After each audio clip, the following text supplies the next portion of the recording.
here, so we just don't.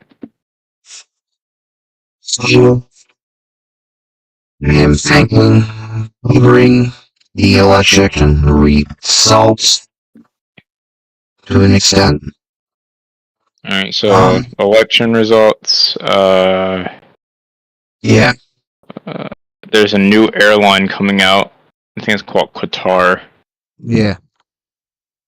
and they just started nonstop empty commercial flights to prove that they can get their certificate. So I guess that can be one thing. Hey, Yo, every single time someone does and empties something, it always works out in the end. sure.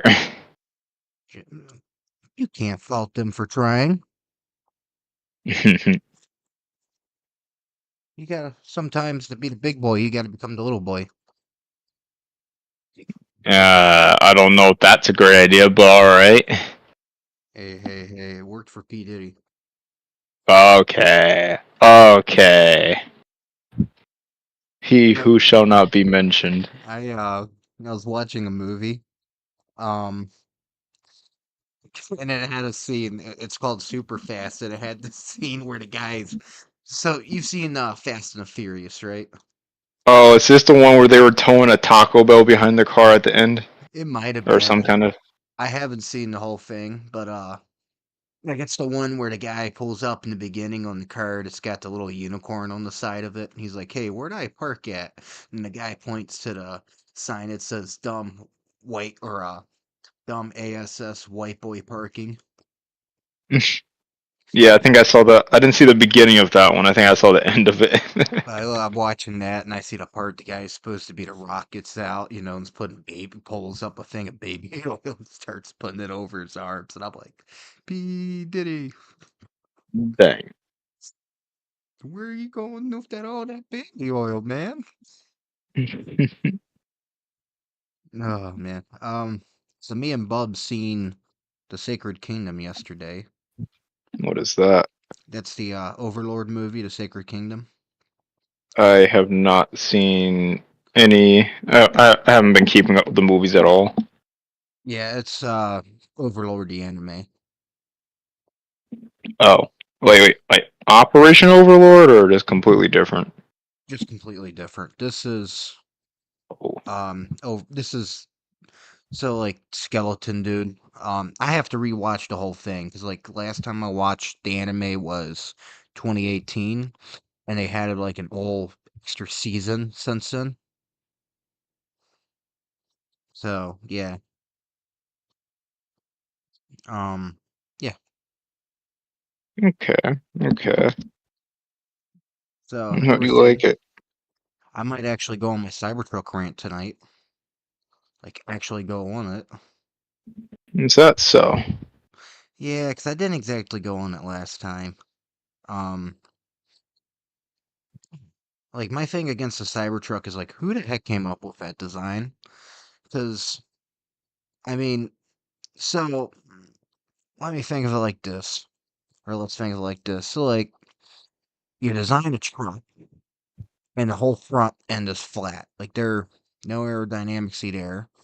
You got those front plates welded, so if you cut those welds, that front's going to pop out like a spring. You got people walking over this thing going, "Hey, it's a crack." Oh no. Let's see. What else can I think of? The interior is very minimalistic. Hey, let me turn on my headlights. I'm gonna go through my giant iPad that's sitting in the middle of my friggin' truck. Turn on my headlights so that I can see at night. Oh, wait a second. My headlights are misaligned. They're facing on oncoming traffic. Why is that 18 wheeler coming at me head on? Uh, and let us not forget that in the first accident between a Cybertruck and a Toyota Corolla is totaled. Driver walks away, no injuries. No major injuries. Uh, Cybertruck perfectly fine. Driver not so lucky. There is a reason why cars have not been made completely solid since the 40s. And it's like the thing is a lot of people look at cars from the 40s, FG, and think, hey, those cars were indestructible.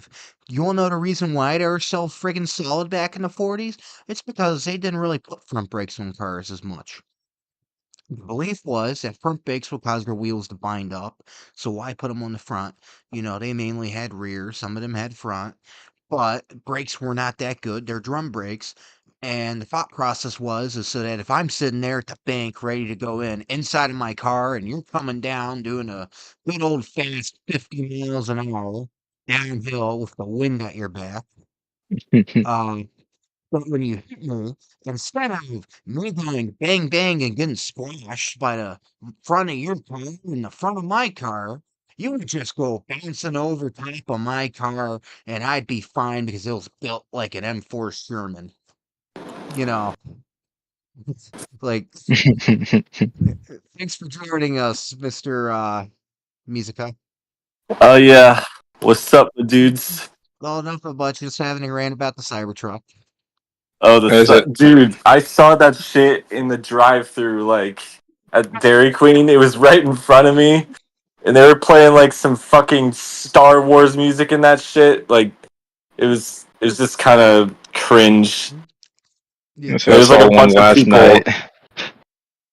man, What's that? what was that, FG? I saw one last night. I see Mm. one every morning, every day, and then times I'm out in the truck at work, I see one just driving about, doing whatever the heck it's doing. And it's like, I think Cybertruck people buy them because they think like, oh man, look at how cool I am. Everyone's going to jump out of their way to get into my truck. And it's like, dude, that thing is not good at anything that a truck's good at. It is literally just an SUV with a bed on it. Basically Chevy Avalanche, but a Chevy Avalanche did it better. And it's like, why the heck would I spend 120 grand for a piece of junk Tesla? Like, no one will ever convince me to like Tesla because they're the only ones I know of that have panel gaps bigger than a McLaren. And McLaren sells you cars with build it yourself where the mounts have bolts missing straight from factory.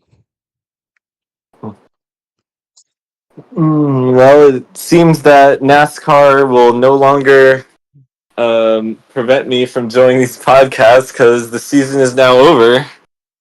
And it's a good thing that you didn't show up to watch the championship race with me today, Alpha, because Joey Logano won the championship again. The three-time champion, the most undeserving champion in the history of championships. But yeah, it's just a freaking playoff format's fault. It sucks. No one likes it. Like all the NASCAR fans on Twitter, they're like talking about, you know, how the real champion is, Kyle Larson or somebody like who actually was dominant throughout the season, not someone who just wins a couple fluky races and then he manages to win the final one. It's Yeah. just kind of silly. I I mean, I think a lot of people hated it because, like, look at Jeff Gordon. Jeff Gordon was going to join the like 7-time championship winners, but because they changed the format, he became a 6-time championship. Well, no, he only won 4 championships because he never won a championship that was like in a playoff format or Yeah. chase or whatever. Well, I know he was After going to they be. started when they started that kind of season format, I think in 2004, like he would have won some championships if it had just been like the season earn points system that everyone wants it to go back to. But unfortunately, he did not win the playoff championships. I see.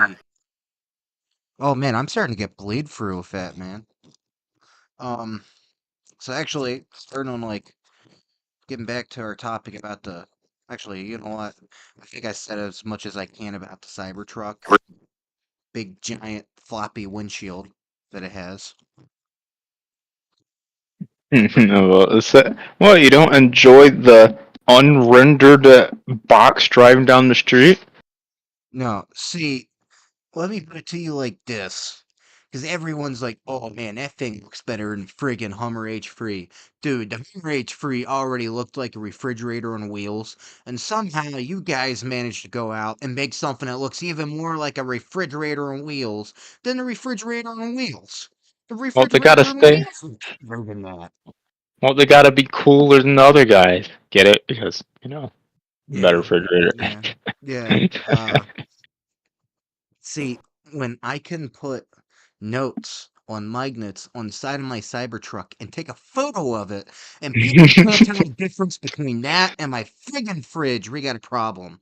Let's not mention the fact that I have a feeling if you can put a magnet on the side of a Cybertruck, which I do not have a Cybertruck to test this with, but if it is magnetic on the side of that friggin' Cybertruck, those things are going to rust because that is not stainless steel. Stainless steel is not magnetic. Oh, this stainless steel is. Let's go. Yeah, see, stainless steel that's magnetic, it's Chinese stainless steel, which the difference between Chinese stainless steel and regular stainless steel is here it's like, and then like Germany and Japan, it's like pure stainless steel. But China, they just throw in whatever goes on in to make stainless steel. Like Mopar really loves Chinese steel, you know. Speaking of Mopar, um, we are witnessing the death of a legend with Mopar. Who's Um, Mopar again? Mopar is Dodge and Chrysler, Ram, Jeep. That's Mopar, Oh, um, okay. which is now owned by Stellantis. But yeah, Mopar is like I think Dodge and Ram is like Mopar. Um, like there's a bunch of old school Mopar guys out there that likes Mopar, and like I liked Mopar. Like if you remember, my first ever car was a Dodge Intrepid, and like that thing was awesome. Um, the V6 3.5. Uh, but so Stellantis bought them, made a whole bunch of like terrible financial decisions, and there's also the fact that they're getting rid of the Challenger and Charger gas editions and replacing them with the six, I think 3.0 liter inline six twin turbocharged Hurricane engine, which in itself is just stupid because no one wants an inline six, and a Hellcat or not Hellcat and a Challenger or Charger. That's just stupid. Maybe in a Dart. You know, um, Mhm. because let's replace your Cummins diesel and your 2500 with a 6.0 free or a 3.0's inline six gasser. Like, yeah, that totally makes sense. Um, but that's happening. They sold the testing grounds for Dodge. That's out in California. And that has been with Dodge for years. So they're getting rid of that. Let's see what else. But yeah, and then the other thing they're doing is they're introducing an electric version of the Challenger and the Charger. And then people are like, but we like our exhaust to go vroom vroom. And Stellantis was like, okay, you want vroom vroom, we don't want V8. Let's compromise here. We'll put speakers inside the Yeah, exhaust system and make it go vroom vroom. So that way, when you go down the street, everyone's going to laugh you out at the car meet. And then your battery's going to die 6 feet away from the supercharger. Why? Not because you're trying to make it to there, because you're leaving the supercharger because the connector didn't fit, because you needed to have your adapter and you forgot your adapter at home, two dang. miles away. Um, you know, like that's the everything with electric cars. It's like I have nothing against electric cars because I think for just regular like local driving cars, right? Not cross country, not traveling, just like you're getting from point A to point B within your town, right? You follow me, FG and Yeah, just AC? just like commuter cars. Yeah, like just commuting. EVs to me make sense in a way because I mean, if we're talking about it, I could see parking garages putting EV chargers and stuff like that in, so you go to work for your car on charge while you're working, um, or whatever. Go to the store, put your car on, like whatever. Only problem is with EVs that I see is the infrastructure is friggin' expensive for EVs. I mean, Extremely. I think it's kind of boiled down to how fast you can build it up. Because I mean, of course, it's going to be expensive and it's going to be kind of hard to fully master. But they are. I mean, if you think about just a couple of years ago, we really didn't have all these Tesla supercharging stations, and now they're like in Walmart parking lots, Starbucks parking lots, basically any kind of parking lot that's big enough to hold like 20 or 30 of them. I think it's just taking more or less time to actually get up there, and then everyone's to find a standard. Just like how long it took Apple to go over to USB-C for some reason. Well, I think that's what it's going to be like. Everyone's even to conform to Tesla's charger, or the U.S. government, like the Senate forcing or EU forcing Apple to actually go over to the USB-C. It's going to force everyone or force every electric car because I mean, what? Don't they want to go emissionless by like 2030 or something like that, or 2040? yeah, so they want to. So, like, I think it's going to be the government is. So, you know how when you buy a car in your owner's manual, it tells you it's OBD2 in it, like onboard diagnostics 2.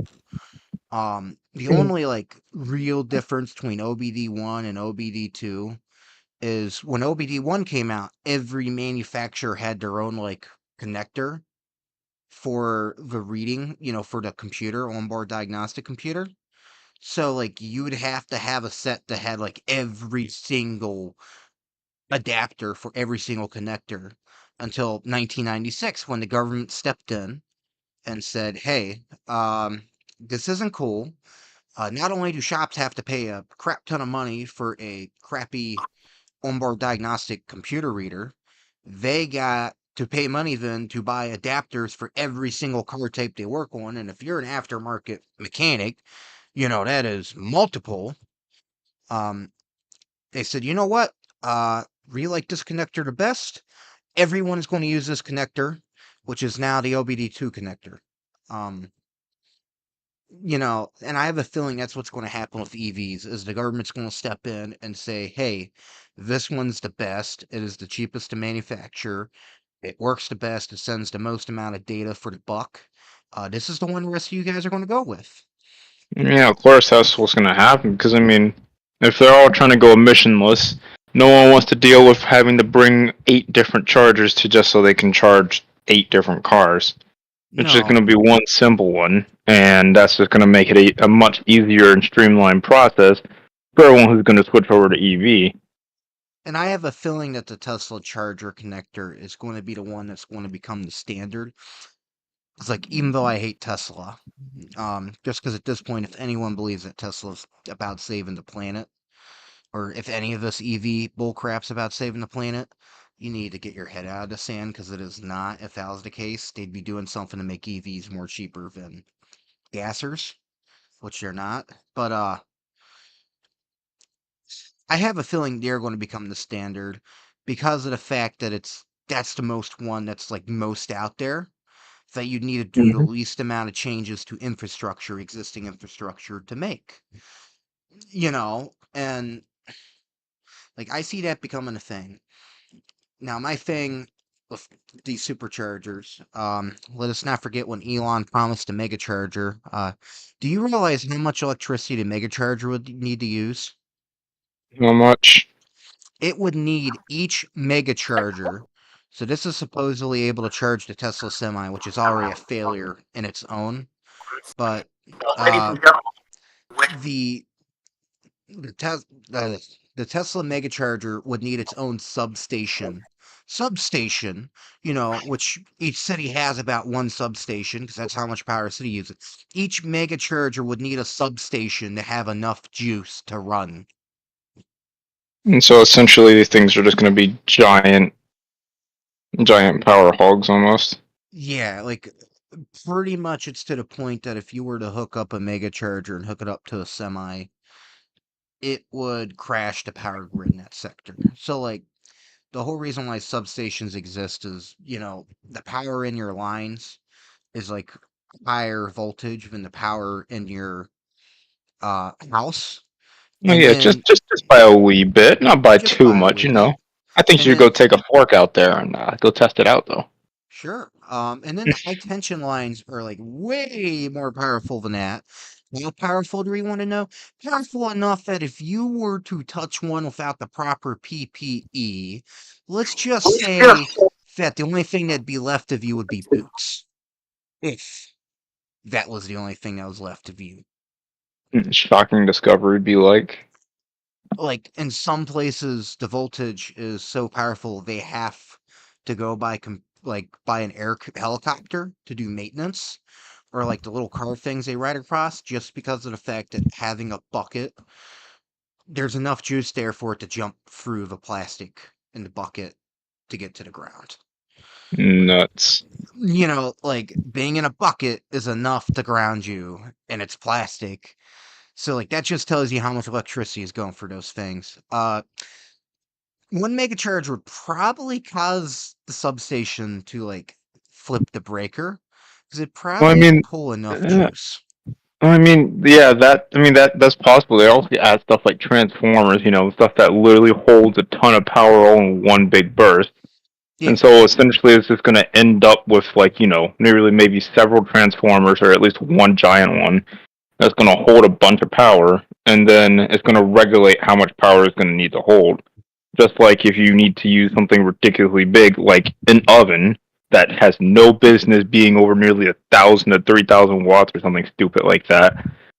And of course, that's just going to take up a bunch of amperage too.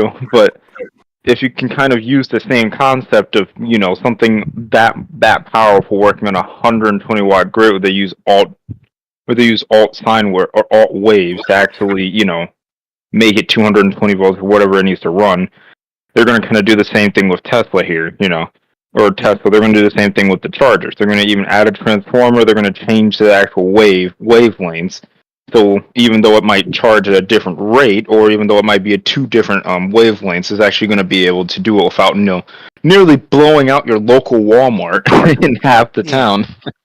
Well, and that's I like, think it's just more of a matter of time rather than if it's gonna, because obviously we did it right now, like you said. We'll probably end up blowing up something, but hey, it's in the name of science. well, like, so my thing when it comes to like semis and stuff, I think hybrid's the way to go. I told you about Edison Motors, right? I And think about I what? did. Edison Motors. And I don't remember if you did. So they are a company up in Canada. Actually Oh got a boy. hoodie from them. Like, I'm actually very hyped for this, but they're pretty much just a bunch of truckers, mechanics, and then like a couple engineers that said, you know what? We hate that the off-road trucks aren't being made as off-road trucks anymore, and they're just reskin on-road trucks pretty much. And they Mhm. Mhm. said, we want high-nosed trucks, which is basically like high-hood trucks. Um, because the thing is, like, the semi market's being made literally just for box truck transportation. So, like, Mhm. semi trailer, containers. And the fact of the matter is that there are every aspects than just that. There's heavy haulers. You got crane trucks, you got log trucks. I mean, if you've seen a log truck, a cousin of mine runs a log trucking company. The logs aren't just stacked up to the cab. So having that whole aerodynamic cab is not going to help the like 4 to 6 feet of logs stacked up above the cab of your truck. Yeah. No. That's No. that's still having a lot of drag. So you want power in that scenario. Edison said, "Hey, we want that. Um, we do want to help save the environment. So let's make it so that we'll make a truck that's a high hood, and instead of having it be just a regular diesel, we're going to have it be a hybrid. So it's a diesel electric hybrid, basically the same technology that's used on trains." Of The course. all the diesel generator does is it powers like I think four Cat 4 batteries, and what Cat 4 means is that the batteries are able to discharge 4 times the amount of their capacity, max capacity. So, like, say you stomp on the gas and you have a very high load, it is able to compensate the motor how much the motors are going to be used in that moment by discharging more than what they hold. And then Oh the yeah. Yeah. generator is Like going to turn regenerative on. braking and all that. Yeah, and then the generator will turn on and it will charge back up the batteries. Um, I think it's got like almost 90,000 foot-pounds of torque, which is about 30,000 more foot-pounds than your average diesel semi. Because like the thing is like electric motor technology is there, right? Like Yeah, it's electric, getting there for sure. it is 100% there. Like you got electric motors that can put out 1,000 foot-pounds of torque easily, like easily go toe to toe with engines. High output gas engines. Now, gas engines will be better because I mean, an electric car is really more of like of a modern day equivalent of a muscle car, but Hmm. they're real good straight line, not good at turns. But it's getting there. It's really getting there. It's there. There's still improvements that can be made, but it is there at the point that is feasible in this day and age to make a hybrid truck like this. And they did it. They made a hybrid truck. They've made multiple conversions. So like they also got part of their industry that say you have a truck where you're like, I really like this truck. This truck's a 1962 Mac. I love it. But hey, they're telling me I gotta get rid of it because they're going green. You can then send it to Edison and they will rip out all the original transmission, engine, everything, and they will put in a new engine. And the thing is, like, they don't have to be gas or diesel. It can be gas, it can be diesel, it can be propane. You could have an extra battery in there, you could have hydrogen, whatever the heck you want. Because as long as the power source is powerful enough to turn the generator, that is all the Hmm. batteries care about. That is all they care. That is all the motors care. So I see it being a feasible thing. It's like propane. Propane's pretty decent. Propane is actually used in machines that are used indoors a lot because it does not put out harmful emissions. Like gas. Gas, I mean, like without a catalytic converter, we'd all be dropping dead with the amount of gas cars driving out there. You realize that the reason why the EPA was started was because there was so much smog and like dirty emissions from cars in the 40s that people were just dropping dead from walking outside their apartment. I'm Mm, sorry, I should say wait, unaliving. what? Wait, are you sure about that part? Because you think about it, I mean, Sparrow was bad, but I mean, you look at places like India or third world countries where quite literally the fog is so bad there just because of the emissions, you can barely see maybe half a mile, if that. So I'm saying this more if you look at like old newspaper articles, people were dying. So like I think the cars in India have catalytic converters and stuff like because like every country has X amount of emission laws. So like the main killer with cars here is carbon monoxide. Carbon monoxide is deadly, and for the fact that your body loves carbon monoxide. It will, if there is oxygen and there is carbon monoxide, it will take the carbon monoxide before it even thinks about touching the oxygen. And the thing with carbon monoxide is, once you breathe it in, it stays in your body forever. And once you get to a certain point, like maybe a little bit it can filter it out. But then you inhale so much, and it's not just oh, hey, you stayed in the room and you inhaled this amount, and then, you walked out, and then you come back in, it resets. No, it stays with you. So, say you went in and out, and you breathed in that carbon monoxide over a period of time, it would build up so much in your body that you would eventually die from carbon monoxide poisoning. And that is what a lot of these people back in the 40s and 50s were dying from was carbon monoxide poisoning, where they were just from them going in and out, and being around cars. And the thing is, where the EPA drew the conclusion to cars was the fact that these people that are dying from carbon monoxide poisoning weren't people that are dying in the countryside. They were people that are dying in big cities with a bunch of cars. So then the government got together, put two and two together, added four, carried five, got the square root of two, and said, these are crazy people. These cars are the emissions. And so they started the catalytic converter. And the catalytic converter is an ingenious design because it's got special metals through it. And through chemical reactions, it converts your NOx, your carbon monoxide, hydrocarbons, which is unburnt fuel, all that stuff to basically just carbon dioxide, H2O, and oxygen. In fact, a modern car with a modern catalytic converter puts out more oxygen thanks to the catalytic converter in its exhaust than what it actually takes in. Mm-hmm. Like without the catalytic converter, you'd be dropping dead from all this. Which is also why, like, when you start up your car, if you notice, you'll smell like a strong smell of fuel for like the first 30 seconds it's running. Because it takes on a modern car. So, like, on an older car, it has your car's computer, the OBD system has 3 minutes to get the catalytic converter up to operating temp, which is about 300 degrees Fahrenheit. Um, and the way it does this is what it'll actually do is on the exhaust cycle of your engine, it will actually squirt fuel, the fuel injectors into the cylinder, so that it gets sucked through into the exhaust and goes in the catalytic converter. And gas getting to the catalytic converter actually causes it to warm up. So over a time of 3 minutes, which is why you smell the strong smell of gas, it's doing that to get that catalytic converter warmed up. And once it's warmed up, it stops doing that and starts running normally. On a modern car, I think like 2008 and after, it has 30 seconds to get that catalytic converter up to 300 degrees Fahrenheit. Yeesh. Yeah, so, and I mean, it's still not perfect because you can get holes in the exhaust and all that. But cars are a lot cleaner than what they have been in times past. The main problem now is remade it CO2, O2, H2O because the whole thought process behind it was trees taking CO2 and put out oxygen, right? Yeah. That was that thought process. Well, the problem was the amount of carbon dioxide getting put out is now more than what plants, trees, and plankton can take in. So then you got all this excess carbon flow now going into the atmosphere, helping the greenhouse effect.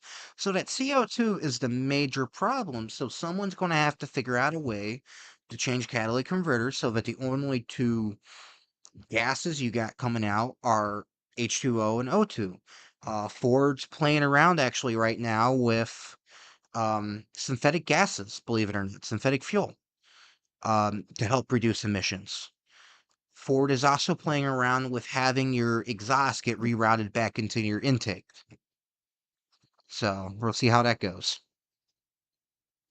That doesn't sound like a very smart idea, but all right. Well, you kind of already do it. So you got an EGR valve in your car. And so what it does, and it's more for emissions. So when a car combusts, it creates a lot of heat, right? When it combusts in the Mhm. engine. So the purpose of the EGR valve is to take a little bit of the exhaust gases that are going out of your exhaust and sucking it through the tube and putting it to the intake side of your engine. And so then that gets sucked into the engine. And what it's going to do is that fuel is not going to combust. It's already combust. It cannot combust anymore. So it's going to get sucked in there and it's going to prevent a bigger combustion, which is going to actually reduce heat, causing your engine to run cooler, causing it to run more cleanly. So like we found that cool engines get more efficiency when they're not too hot. If they're too cold, they're not super fuel efficient. Too hot, they're not super fuel efficient. You get them at the right temperature, they're super fuel efficient. So we do that to keep it at the right temperature. And we also found that when we keep engines at the perfect temperature, not only is it super fuel efficient, when it burns cleaner, it actually gets way more power than if we just shoved a bunch of fuel in there. Like, I mean, think of it like this. My Intrepid with the V6 got more horsepower and torque than the original Mustang from from the 1965 half year model. Oh yeah, because I mean they know what they're doing now. That's like saying yes, the Cessna 8 or the Cessna 150 or Cessna 150, the Piper 182. Good grief, which one is it? The Piper that was built in 2024 is going to make more engine power, more horsepower than the Piper that was built back in 1952. They know what they're doing now. Yes. So actually, I just thought of something. Do you know what today is the 49th anniversary of? So you know what happened today 49 years ago? Uh, It happened on Lake Superior. something with planes. Nope, it involves Lakers, actually. In that case, I have no idea. So, 49 years ago today, so November 10th, 1975, the Edmund Fitzgerald was following the Arthur M. Anderson because both her radar units were down. so she could not see where she was at. So she needed the Arthur M. Anderson to tell her where she was at, so she could navigate. At some point, while they were making it away, about 15 miles away from Whitefish Bay is where she was found. She sank. And the two prevailing theories are number one is rogue wave. Number two is so on her sister ships, which they found this after the fact. She had two sisters. It was known that when water got over top the ship, which is not uncommon, on Lake Superior, there are Blakers that report having water come down the smokestack for the engine, the exhaust stack, because the waves would go that high. So that happened. Uh, they found that when water went over the deck, it would actually leak into the cargo area hatches. So what the other theory, besides the rogue wave, which Lake Superior is big enough to create rogue waves, is that over time, after being bashed by so many waves, this water leaked through her hatches, and eventually she just got so much water in her that she just slipped beneath the surface. And she is split up, like ever people said, oh, maybe she split up. So this is going to involve planes. This does involve planes, Mr. FG. Oh boy. On November 14th, 1975, a Lockheed, I think, PO-3 Orion aircraft was carrying a basically like magnet reader. I can't remember the actual name, but basically it was meant to like read magnetic anomalies underwater. So for the U.S. Navy to be able to find submarines and stuff like that. They were Hmm. using it to find the shipwreck of the Edmund Fitzgerald to see if they could find it. And they had located it about 15 miles away from Whitefish Bay, um, underwater. She had split in two, but we know that she did not split in two on the surface because the iron ore and coal that she was carrying is around the wreck and not spread across the seabed. So if she had split on the surface, there would have been a huge debris field, but the debris field Hmm. is very small. So we know that the breakup happened sometime closer to the lake bed than on the surface. So we know that her breaking up did not lead to her sinking. So those are the Hmm. two theories. To this day, no one knows exactly why the Edmund Fitzgerald sank, and it is illegal to scuba dive to the Edmund Fitzgerald because it is marked as a grave site. Oh, lovely. All 29 of her crew were taken down. There were no survivors. Ooh, Um, and the Arthur M. Anderson, the ship that she was following, actually still sails on the lakes to this day. that's neat. A lot of people want her when she is retired to be turned into a museum ship solely for the fact that she was the ship that was leading the Edmund Fitzgerald, and she was also the ship that heard the Edmund Fitzgerald's last transmission call, which was, "We are holding our own." Remember, do not say "we are holding our own" when in a storm on Lake Superior in 1975. I'll have to remember that when I'm sailing in 1975 again. Always Yes. kind of go back to that time and always kind of sail my giant Cessna 182 on the lakes. Well, and the good side of things is the Edmund Fitzgerald to this day remains the last lake lake freighter to sink on the lakes. Um, so like the thing is the Edmund Fitzgerald was actually overloaded. Back then, they would load ships up so much that it was not uncommon for them to strike bottom. Um, and I don't mean like strike bottom as in they were in shallow waters. I mean in just regular channels that were pretty deep. They were so loaded that they were so low in the water that they would just hit the bottom randomly. Hmm. And the Edmund Fitzgerald did strike Moose Island, a lot of people say, because one of the crew went out and one of the side railings on the ship had actually fallen off during the storm before she sank. So, Wow. and the Arthur M. Anderson's radar pretty much picked her up on top of Moose Island. But the thing to remember about radar is radar at this time, and it probably still is about this accurate. Radar at this time is accurate within plus or minus 1 mile. So, like, if the radar says you are at this location, you could be at that location. You could be 1 mile to the west, 1 mile to the east, 1 mile north, 1 mile south. Anywhere in that area. Mm-hmm. Um, so just because the radar picked them up on top of Moose Island does not mean that they were close enough to hit Moose Island, because obviously we know they were not on top of Moose Island. Um, but yeah. So today is the 49th anniversary of the Edmund Fitzgerald sinking. Wow. Yeah, 49 years. 9 years ago, it went down and was still on its grave. Yep. Well, there's a bunch of evers. No one talks about. I'm like, I'll send you some videos. You might be like Matafa. Um, Matafa was in 1905, and it was a ship tragedy that was so great. Like, and not great in like, oh, a huge loss of life. Great in just the horrific nature of it. That the entire November witch it happened in was uh pretty much named after the ship. It is known as Wow. the Matafa Storm of 1905. And in this It seems issue, pretty violent. the SS Matafa tried to go into Duluth Harbor during the storm, and in going to the storm, some underwater currents had caught her rear end and caused her to slam into the concrete borders that are on the sides of Duluth Harbor and caused the ship to break into two. Not enough to split her apart, but enough that her back was broken pretty much. Oh, Um, but she was in shallow enough water she did not sink. And at the time, this is a time before the Coast Guard existed. So at the time, what existed was the life-saving services, they called them.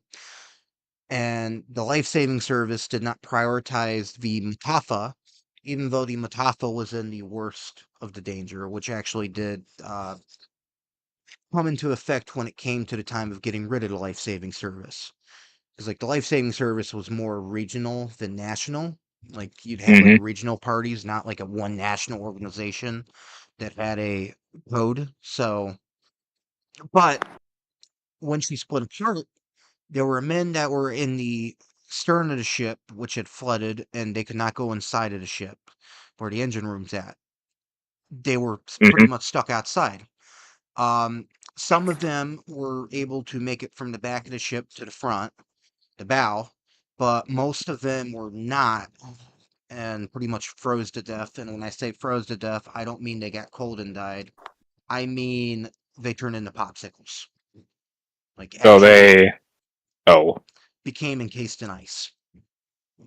Well, isn't that just Um, nice and comfy? and the men in the front, just to survive, because like the captain, he could not rescue his men at the back. Like there was nothing he could do at this point, and he is feeling very guilty for putting his crew in the situation.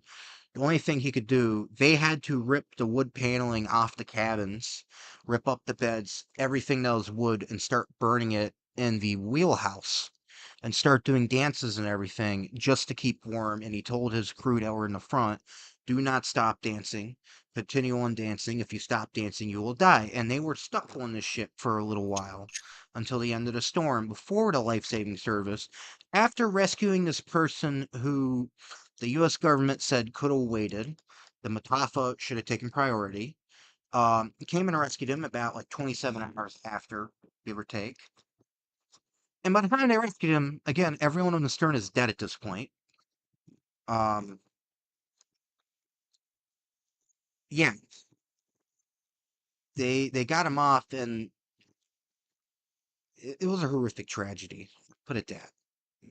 I wouldn't imagine. Jeez. But it ain't, believe it or not, this ain't the worst November witch to hit the Great Lakes. The worst one is the White Hurricane of 1913. Um, What that one had to do with it? so, like the witch, whenever I say a witch, is like the worst storm that hits November. Like November in the Great Lakes region is gale season, which is basically think of a cold freshwater hurricane. The White Hurricane is one of the only storms to have been signaled with the rare sign for hurricane. It was that bad. Wow. Um, it took out 13 ships with all hands. sunk an extra, I think, like 6 ships with partial hands, and then rammed an extra 30 ships ashore, leaving them stranded. Yeesh. Like, it was bad, and I mean, to the point that there was a freighter that was flipped upside down, um, that was floating for about a week after the storm that no one knew who the ship belonged to. And again, this is 1913, so before World War One. And then they found crew members, even a mystery to this day that still hasn't been unsolved. And it's the fact that this ship that was flipped upside down and another ship that was actually seen before steaming not far away from it. The crew members from both of those ships were found in the same lifeboats together. So to this day, no one knows if one of the ships stopped to help save the crew from the other ship, and in trying to save them, their ship became in peril, or if just after both ships sank, scavengers came along, started pillaging the bodies, and then just forgot which ones the life jackets and clothes came off of and just threw them on whatever. Which is what most people think happened. But this is the one I told you about. I can't think of the ship's name, but she ran aground. So there was on Lake Superior a lighthouse, and they were doing their best to keep the foghorn running throughout the night. There was a lightship right next to this lighthouse, and I think we talked about lightships before. They were pretty much getting rammed. They got rammed ashore. The lightship was so light and so small, it immediately got rammed ashore. And let us not forget that a lightship was pretty much a mobile lighthouse at this point. They that was their one and only job. Um, but another ship around here had actually, when she was steaming along, she had ran aground, and the captain knew when she ran aground she was taking on water, so he ordered his crew to abandon ship. And he actually stayed true to the adage that a captain goes down with his ship. And this guy was only 30 something years old, so very young for a captain. Mm-hmm. He had ordered his crew to evacuate, and his crew got into the lifeboats. And at this time, this is a time before ship-to-shore radar was a big thing on the Great Lakes. Mm-hmm. Um, he had done the universal sign for a ship in distress, which I think it's a different sign now. It's like 6 short, 1 long blast. At the time, though, with steamships, a ship in the distress was pretty much 1 long horn. Like, you grabbed onto the whistle and blasted it just nonstop for 1 moment. And he had done this 1 long blast, and at that point, he had returned to his cabin until the ship sank. And his body was not found until, I think, a year later when it washed up on shore, which is unheard of for Lake Superior. Lake Superior is so cold that, you know the adage, the lake never gives up her dead? Yeah, I believe so. That is true for Lake Superior because it is so cold. The gases that cause bodies to float cannot form inside of bodies. How cold it? Jeez, how cold on average is it? Let's see, actually, how cold is Superior? I know it's cold because I know the lakes are cold. Let's see here.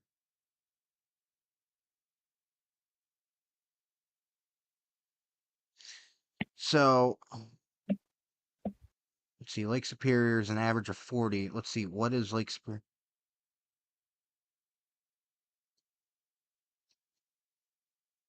So, the warmest temperature that Lake Superior ever is 55 degrees Fahrenheit. And that is very That's rare. that's chilly. Um, so because of this, it is recommended that no matter what, you wear a life jacket. Which is the reason why life jackets were invented. Like, a lot of people think, I can swim, I can swim, I can swim. The thing is, the reason why life jackets were invented is, sure, you can swim, but you're in the middle of the friggin' ocean where the deepest point is below, like 2 miles below. Uh, you're not going to be able to swim forever, and you're at best, or at least a mile away from shore at any given point. which, unless you're an Olympic swimmer, and even then, I don't think you're going to swim a mile in 40-degree weather, lake waters to get to shore after you just survived a shipwreck and are in shock. Yeah, no. And so that's the Just in whole other reason. words, you're not going to be able to make that journey back to the shore. No, and that's why life jackets were a thing, is so that when you end up in the water, you do not sink. Because most people that drown before life jackets were a thing drown from sinking. And then it's also, this is the stupidest thing I hear. People are like, ships shouldn't have lifeboats because you realize lifeboats kill more people than they save. And I'm like, bro, do you realize that sinking ships kill more people than they save? Or, just go to Venezuela and then somehow end up in New York on Pier 95. Like, I hear this and I'm like, do you realize how much of an idiot you sound like right now? Like, the Titanic not having a whole bunch of lifeboats. And the reason why the Titanic didn't have a whole bunch of lifeboats was at the time, what they were going for was turning the ship into the lifeboat because lifeboats killed more people than they saved. But let's also not forget that at this time, the most advanced technology in a lifeboat was pretty much a longboat that was open to the weather, was easy to flip over, and water in them a lot. So you're not going to save a bunch of people in that thing because it's not ideal. This is the best they have at this point. Um, the Titanic, because of this, the idea for the double bottom hull was to turn the ship into a lifeboat. It was not meant to keep the ship from sinking. It was so that way when the ship started taking on water, it would sink very slowly.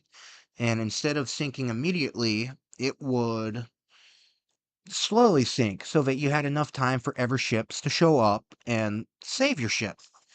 Um, See, there's a tiny problem with that. The Titanic was officially rated for two compartment flooding, but she was built with a safety factor of 200%, meaning that she could survive four compartment flooding. On the night she hit the iceberg, six compartments got breached, How convenient. and they weren't 100% watertight either, unlike modern ships. Um, so even though the watertight doors did their job and they did their job really good, uh, they didn't help because once the water got above the watertight bulkhead, because for whatever reason, no one expected a ship to sink, past the watertight bulkhead, uh, it didn't do much. It didn't do much. And then, in that scene, in the movie Titanic, how the one watertight doors coming down, and it's like the guy does the Indiana Jones classic, let me slide through this before it shuts. I don't think I've watched any of the movies with Titanic, or at least like fully. So no. So there's a scene. This door is like about a foot. Like the way the watertight doors on Titanic were designed is they were designed that once they got about a foot above being as low as they could get, they would just drop, like so that way it would create a watertight seal. So basically Yeah. in that movie, if that guy in real life, that guy would have been chopped in half. Um, but because Titanic happened and there weren't enough lifeboats, the idea changed from, all right, we're going to turn the ship into the lifeboat to you need lifeboats. And so then certification for ships changed. But what they should have done is they should have said, hey, your ship's rated for 3,000 people capacity. You need to have enough lifeboats to reach 3,000 people capacity. No, what they did is the maximum capacity on your ship will be limited by the amount of lifeboats you have. So what ships did at that point was started ramming and shooting as many lifeboats as they could everywhere on the deck of the ship they could. And this led to a point that a lot of ships became so unstable they would flip over and capsize in just calm waters. Like there is a ship Yeesh. that was named the City of Cleveland, and I mean, it's more than just a lifeboat. She was shortened, which made her way more unstable than her original designs intended. So she'd be completed faster, but she was so unstable that just sitting in port, the ship would became known as the clumsy ship because she would just rock back and forth under calm waters in port. She was so unstable. And because of this, a lot of ships sank because there were too many lifeboats. Because these again, the regulation wasn't all right. If you have 3,000 capacity, you need enough lifeboats for 3,000 people. It was if you have enough lifeboats to carry 3,000 people, and your ship is only made to carry 2,000 people, you can carry 3,000. Which no one sees any problems with that. Nah, the ship shouldn't go down in the first place. Yeah. Duh. So Simple that logic, guys. like the Titanic, even though we were joking about the kill count after it sank, the Titanic actually has a greater kill count than the people who sank on it and the Great Crushed submarine because of the fact that a lot of ships that sank that killed people on them sank because of the Titanic sinking, leading to a change in you know, regulation. And so Hmm. people at some point, way years later realized, hey, this regulation is stupid. Let's change this. Where I think it's now like your max capacity is based on how many people your ship can carry, but um you have to have at least enough like permanent fixed lifeboats to carry 75% of the people on board your ship, and then you need to fuel the rest of the 25%. You need life rafts, which are basically like the little inflatable things in the briefcase thing. I mean, Oh life yeah. rafts, even this day and age, are way better. The downside to life rafts over, well, lifeboats is lifeboats have diesel engines in them, solar power, transmitters, radios, all that kind of, happy-go-lucky stuff. Life rafts don't have as much. I think they got a transmitter in it to transmit the location, and that's like about Yeah. it. And then like emergency rations. But yeah. Um, um let's see. So what else do we want to talk about besides this? How long Well, have you? It's it's probably been like 30-ish minutes, 40, I believe. 57 minutes. Wow. Yeah, so almost an hour. Um, Nuts. so election. Um, I'm gonna be Oh, this honest. is the topic that I want to talk Yeah, about. I'm gonna There be we go. honest with you. I know Mizuka want to talk about, so that's why I brought. I'm gonna be honest with you.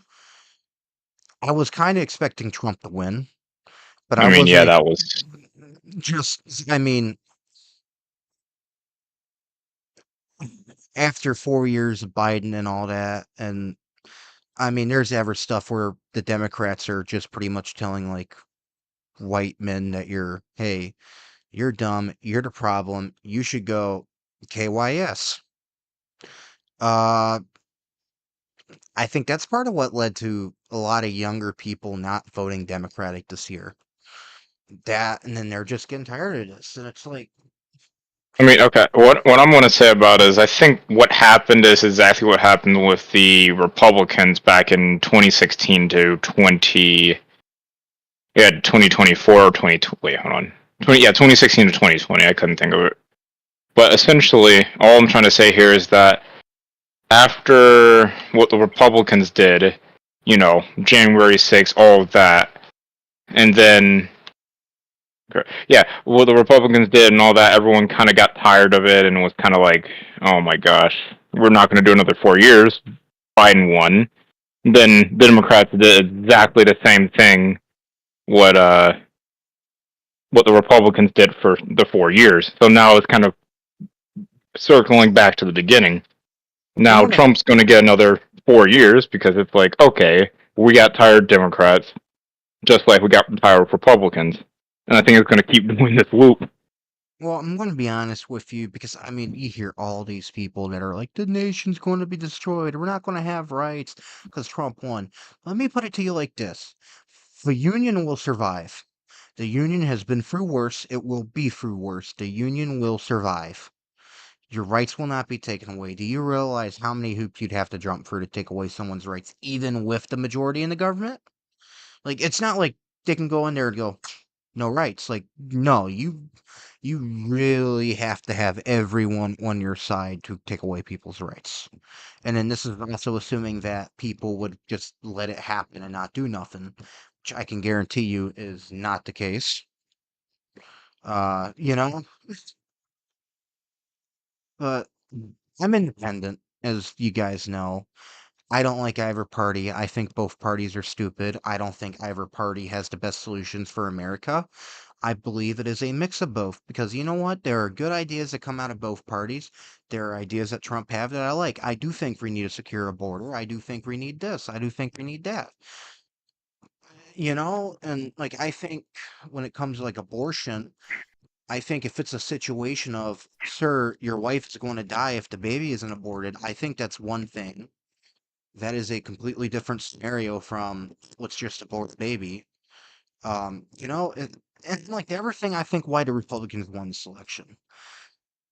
What was Harris' ideas? Like, what did she want to do? What'd she go? Trump's out there campaigning every single day, telling everyone his ideas, what he wants.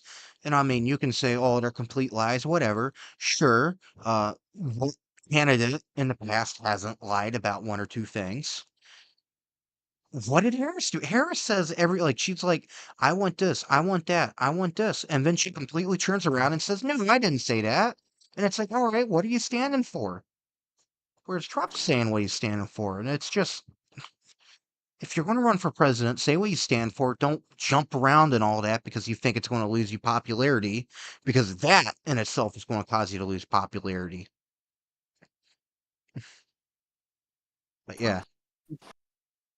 Yeah, I really didn't have, like, going into this year, I didn't have much confidence that Trump would actually be able to pull it off. Because I thought it might be a closer result than 2020, but I didn't think that Biden would just, basically just blow it in that first debate, like as bad as he did.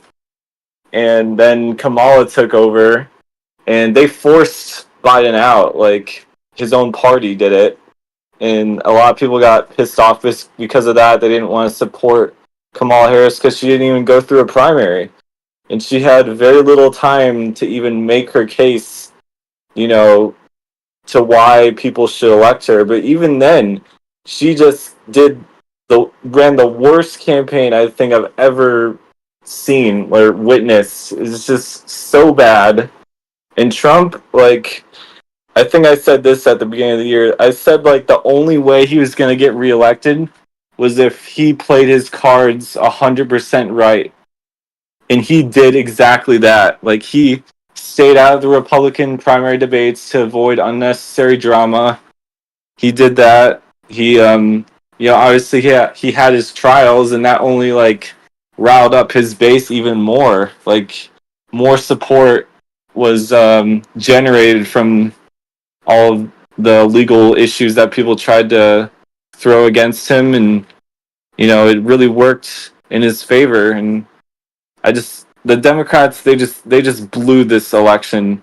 Like everyone's just angry. Like all the people I see on Twitter on the left, they're just angry at Trump and Republicans for like being the worst thing imaginable. But no, it is literally 100% the Democrats' fault for their loss this time.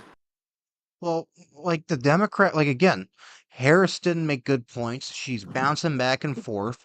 A lot of the stuff she said about herself were complete lies. And it's like, say what you will about Trump, and I'm not even going to get started on the legal debates because I don't have any solid proof to prove that he's there. I cannot confirm nor deny they're true. I don't have the evidence to say it. I wasn't there. I'm not going to get involved in that. I'm not a lawyer or nothing. But you got Harris doing this, and then I think the other thing that played against her, like again, some policies that the Democratic Party has had in for years played against him. Like, you know, eventually at a point when you get told that you're the problem and that you're the reason why this exists or that exists, you're just going to tune off, and then you're going to go to someone that ain't telling you that. And they just kept saying that. And then, like, if you look at it, the Democrats never said, hey, we should look into why white voters are moving away. Like, they're like, oh, if we lose this election, then we'll look into it. Like, we're saying, like, oh, this isn't a problem. Don't think it's a problem. No, it is a problem. Because if people aren't voting for you, there's a reason why people aren't voting for you. And you're not going to get that reason why by assuming and asking people who aren't those people. If you want to know why the Hispanics didn't vote for you, if you want to know why, certain women didn't vote for you, if you want to know why certain men didn't vote for you, demographics, you can't just go up and go, hey, person who ain't part of this demographic, why do you think those people didn't vote for us? Because I'm not going to know what way Ben voted by asking, you know, Ed. I can tell you that right now. Mm. And you're not going to know what way I voted by asking Misaka, FG. No, no. The only part I'm confused about is like why are the Democrats just so salty about losing? Like, okay, beyond salty at least. Like, just to the point where it's just like, okay, people are nearly harming themselves Yeah, Well, and acting like the Nazis just came back into office.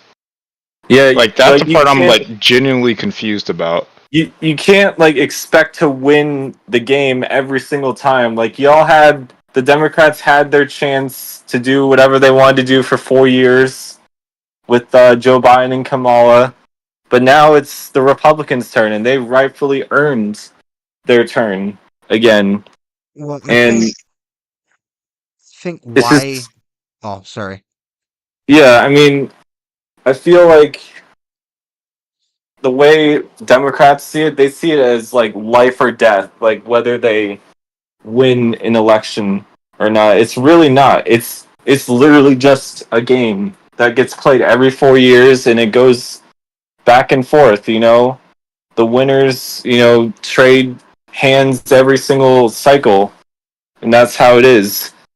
And they obviously lost this time, but they have opportunities to reclaim the victory next time. So I feel like anyone who like is generally like seriously wanting to harm themselves because of this election result, why do it now? Like, why wouldn't they wait just to see how it is? Well, Like what comes out of this Trump presidency? Why don't they want to wait and see if they can reclaim the dub in 2028? I think Like, it's because some of these people have eaten into the propaganda of this is what's going to happen, this is what's going to happen. And before people say that isn't propaganda, if one side is telling you something and you don't hear that from any other side, it is propaganda. And I don't mean you don't hear from the opposite side. If you hear nothing of that sort, it's propaganda. And the thing is a lot of them think because Roe v. Wade got churned, and then they're like, oh my gosh, we're going to go back to this because the Republicans not only won the presidency, they also won the majority. But the thing to remember is that some of these people are going to want to be in office still. They're going to want to go for those people and all that, and not all of them are going to be radicals and all that. And just because you think that this is what the Republican Party is going to go for, does not mean that that is what the Republican Party is going to go for. Uh, and then to the part of them saying, "Oh, well, this puts our democracy in danger." The very idea that one party winning and saying that because every party lost, our party should win, puts our democracy in danger is a danger to democracy itself. Because democracy is whoever appeals to the most amount of people About to say gets the they benefit. they got like all the votes too. It wasn't even like a, oh yeah, well looks like they kind of got close. No, they got clapped. It was done. No, and like, I'm sorry, but the Republicans came out with better ideas. The Republicans appealed to more people. And the thing is again, what the heck was Harris standing for? Like, I do not even know. Like, I heard all kinds of stuff about Trump. I heard nothing about Harris, what Harris is standing for. And then you got her turning around saying, I'm going to do this, saying, I'm going to do that, saying, I'm going to do this. And it's like she was trying to appeal to as many people as she could. And I'm sorry, but you need to pick who you want to appeal to and stick to that person, stick to your guns, go down with the ship. Harris didn't do that. Harris is jumping from sinking ship to sinking ship. And again, like, look at what the Democrats have been saying. Like, I don't know if you've heard this or not, Ben, but I remember when we were in school, the one teacher pretty much looking at us and saying that white men were the problem with sexism and racism in this country. That if white men didn't exist, then we wouldn't have sexism or racism. And that's the thing that the Democrats have been like teaching for a long time. And I think some of these younger people were getting sick and tired of hearing this. You got Harris running around. She ain't even black, saying that she's black. And I think, and then you also got Obama coming out telling African Americans that you better vote for Harris or else you're not a true African American. And that ticked them off. But they're like, you're going to tell us who to vote for? You ain't a brother, is what one of them said.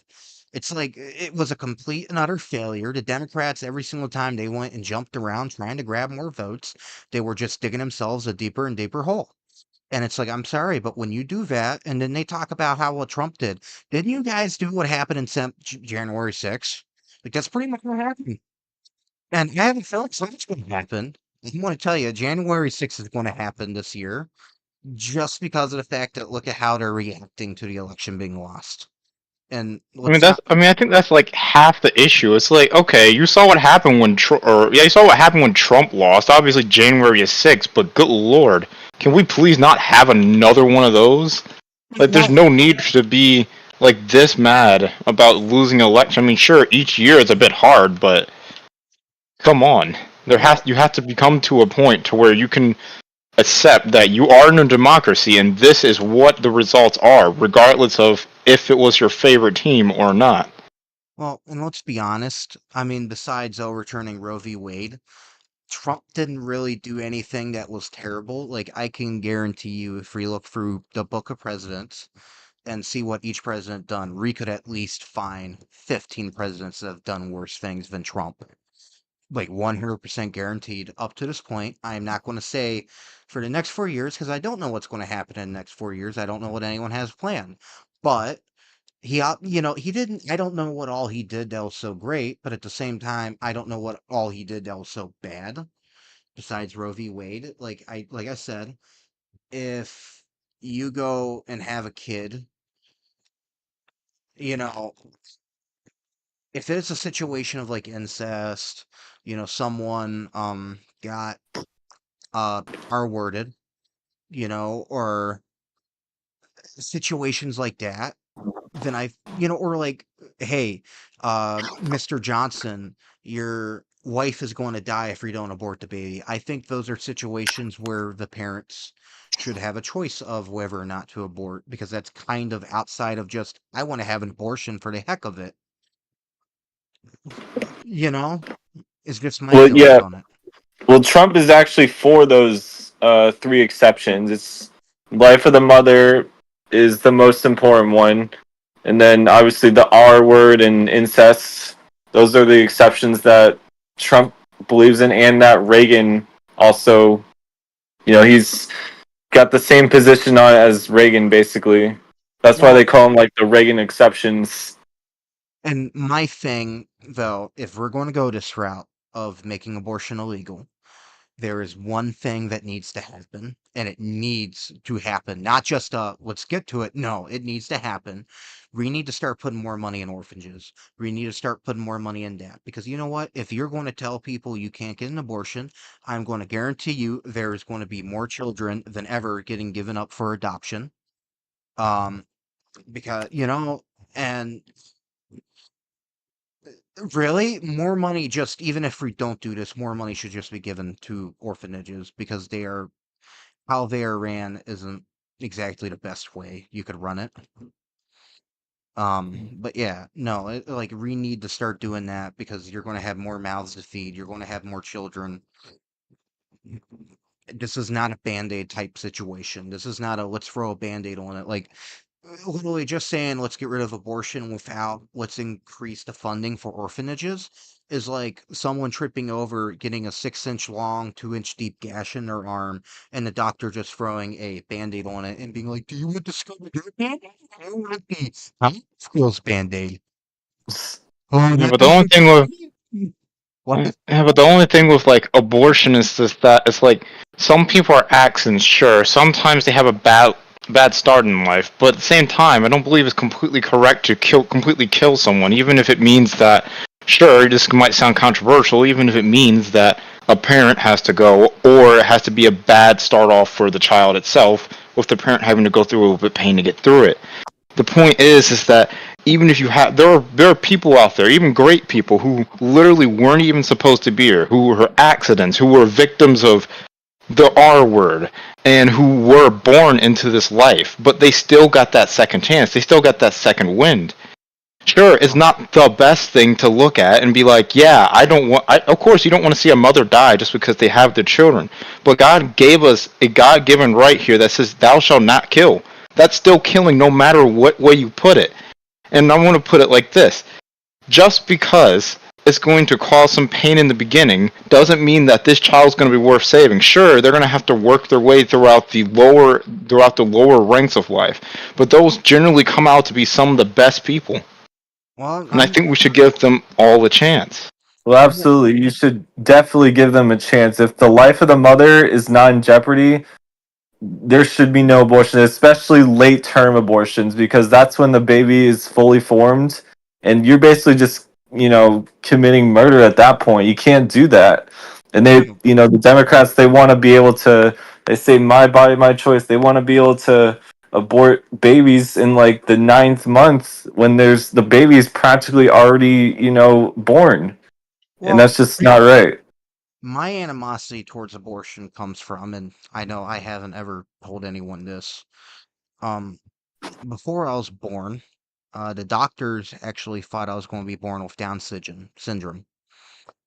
And because of that, they kept trying to tell my mom to get an abortion, and like they almost got aborted. And I think about that, and I'm like, if I would have been aborted, I would have not been here today. And I mean, it's kind of hard to think about that because we think, oh, it's a fetus. That ain't a person yet. But remember, every person that exists here was once a fetus. And, it's like, what if everyone got aborted? There wouldn't be anyone here. And I don't think it's right to get an abortion just because you've changed your mind and you don't feel like having the baby yet. Or, like if you want to have sex, use protection. Yeah, It's I'm all for women making the choices, whatever choice they want to make with their own body, but this isn't a choice about your own body. This is a choice about another body of someone who could possibly have, a great future and make a difference in this world. That's not your body. That's the body of somebody else that the decision to abort or not abort is going to be affecting the most. well, and So, I think when it has a heartbeat, that right there is at that point, no more, no abortion. Once a heartbeat shows up, don't. We're not going to allow this. I'm just gonna put it like this: if you willingly had snoo, regardless if you did everything in your power, you had condoms, you had birth control, whatever, you had all of that, or if you completely just did it without any protection, it's kind of like speeding. If you're gonna go speeding and you get a ticket, that's on you. You have to accept that. If you wrap yourself around a pole and you end up in the hospital and then going to go see God, that's on you. That's the consequences of speeding. Same with here. Same here. You have snoo. You are signing the terms and conditions of possibly having a child. And I And think, there, oh, sorry. And I mean, all I was going to say there is that if you are going to sign those terms and conditions, you have to physically accept. I don't care if you're young or you're old. You already know this is what is going to be. And when people say, yeah, my body, my choice, well, if you decided to lay down with somebody else and commit adultery, then you are going to have to accept the consequences, or rather, the actual bearing of a child, which can be good in some points because, having a child, regardless of if it has a heartbeat or not, is still a life-changing thing. Even there are some people who are very happy to have had children who weren't even supposed to, and there's some people who want a child so badly. No, and if you willingly do it, then that is 100%, in my opinion, a different situation. Like I said, my only exceptions for it are if it's SA, not a, oh, hey, let's have snoo snoo, more of the dude's like, I'm going to have snoo snoo. Um, and then you have no choice in that. That is one situation to me there. But in that situation, the thing to remember is there is what's called the day after pill, which is basically you take it and it's not 100% guaranteed because nothing's 100% guaranteed, we're Americans. But you take it, it greatly like reduces the possibility of you getting pregnant before anything even starts. And birth control helps that.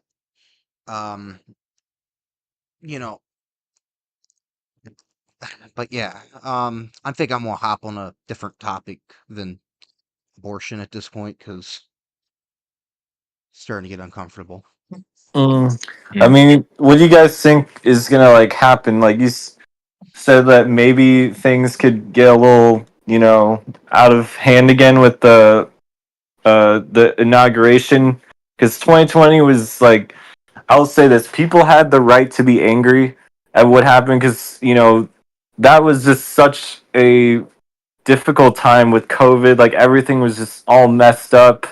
You know, even if the election was legit, I still honestly it just wasn't a fair election because of the time that it was held because of everything with COVID and it was just so crazy. I mean, I know you have to have an election every 4 years, but you know, I don't know. I don't blame everyone who stormed the Capitol for feeling cheated. Obviously, it's not a good idea to do that, but this time I feel like people, the other side might try and do something because they're feeling a little crazy about what happens Well, this time around. I don't I think they're going to have the actual heart to do it. I could see it happening, but I don't think it's going to be everyone. It's going to be because on the right we have the crazies. I call them the crazies. They're the people that storm the Capitol building because, like everyone else, has hard feelings. They're the ones that actually take action. I don't blame them for having hard feelings because everyone's going to have hard feelings. I don't think it was right to storm the Capitol because, to me, at that point, that is treason. In this country, treason is not planning to do the actions. Treason is not gathering to do the action. Treason is doing the action. Um, what I think is going to happen is the organizations like Antifa, the organizations that in the past have done this kind of stuff, are going to be the ones that are going to try to take up a stand. They're going to be the ones because if you notice, like, look at how Biden and them, because I know Biden didn't make up that speech. Someone wrote, "Don't, be calm and let this change." That means that someone on the Democratic side sees violence happening when the inauguration happens. That is what that means. That means that something's probably going to happen. Someone sees something going to happen. And you could say, oh, they're just saying that so their butts are covered. How many times have you seen someone say, make sure there's a peaceful transfer of power? It is almost non existent. I can't remember the last time I heard the president say something like that. Like that means that they know someone's going to do something. Because like, look at George Floyd. Like you had Antifa running around doing all kinds of stuff, rioting. Like you had riots happening, and I think it's going to happen again. I don't think they're not going to have the heart, because the thing is that these people have lost hope. And the number one thing to remember, and I'm going to tell you guys this to remember, is never, never, ever, ever lose hope.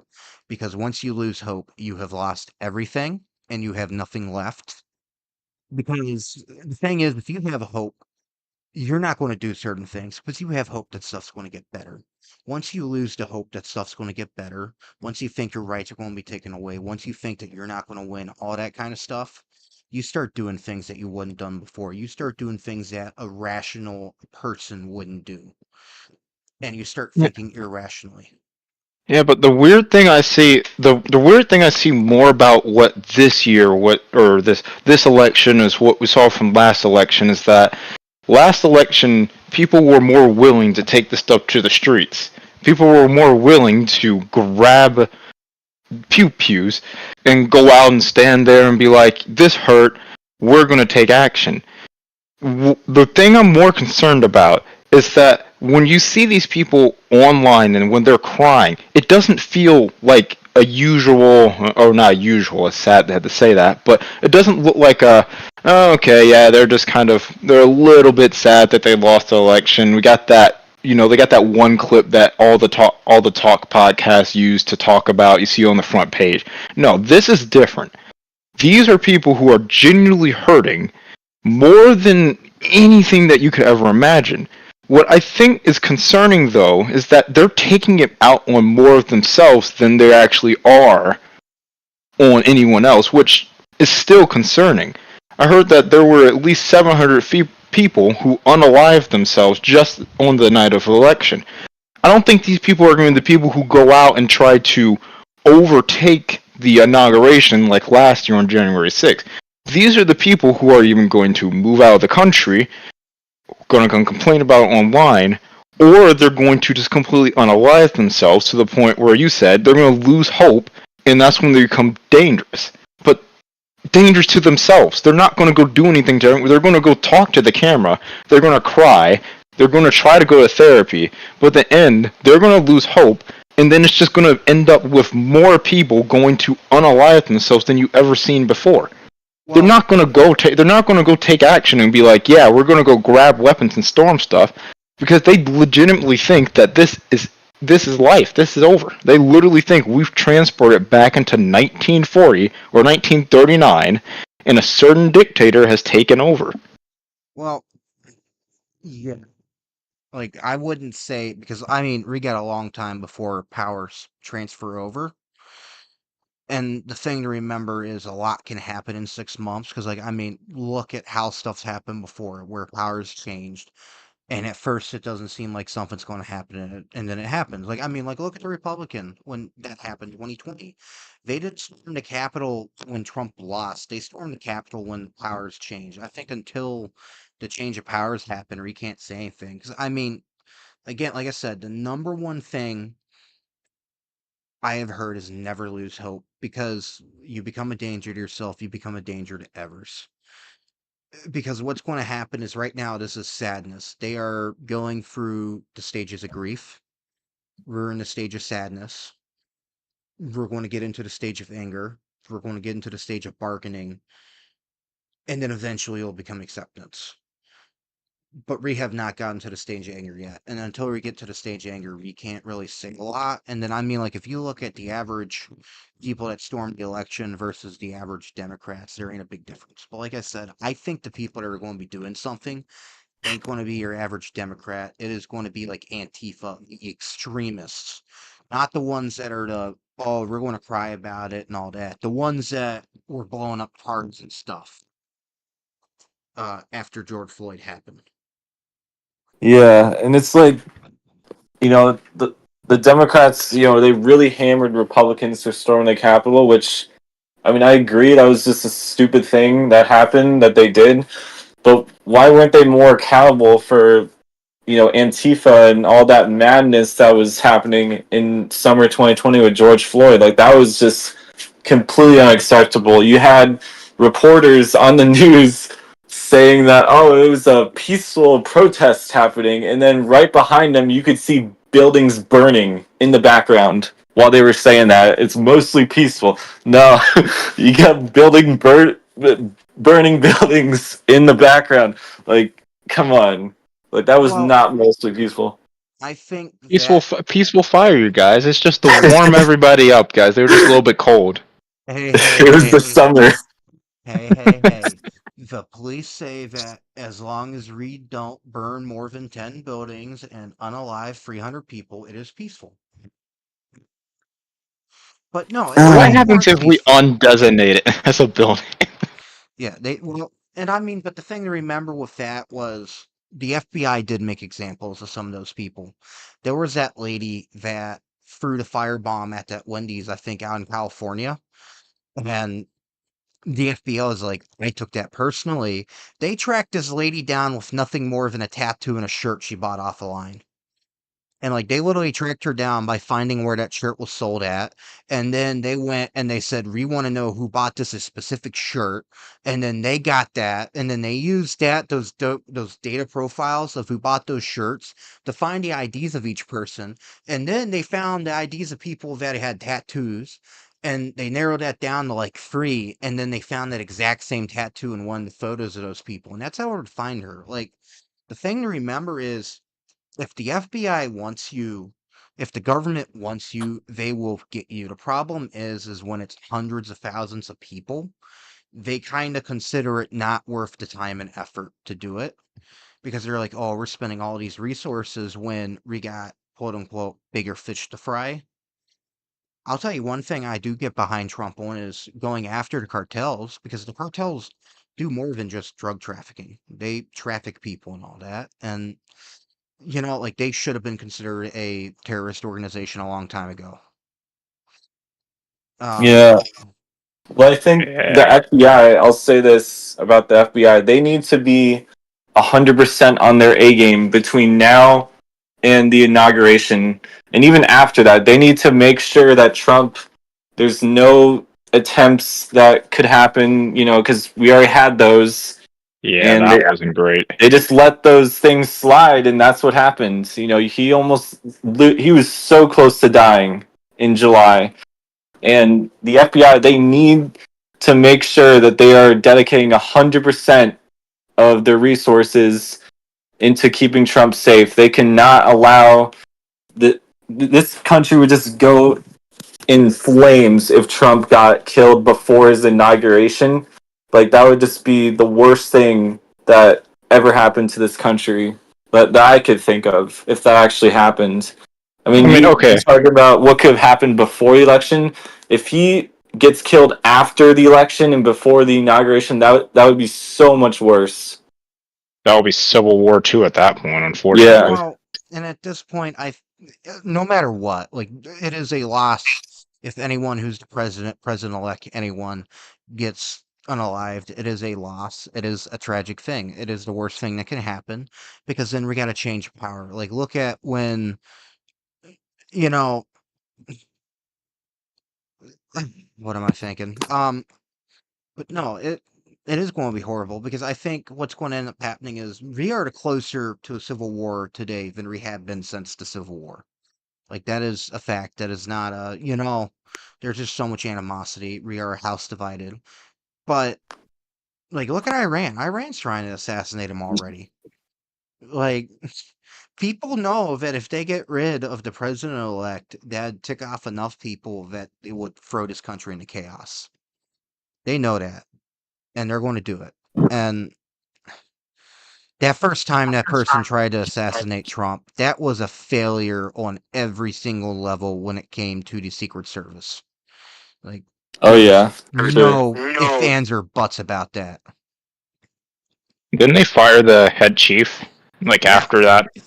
yeah. Like, she came up and tried to give some BS. Like, I want to be honest, some of the senators and all that going over it were crazy. But, like, she walked up to them. And the thing is, when you're going up to talk to the Senate, you better have all your ducks in a row because if when they ask you a question of how this happened and your answer is I don't know, we got a problem. And like the thing is they thought it was a slant roof.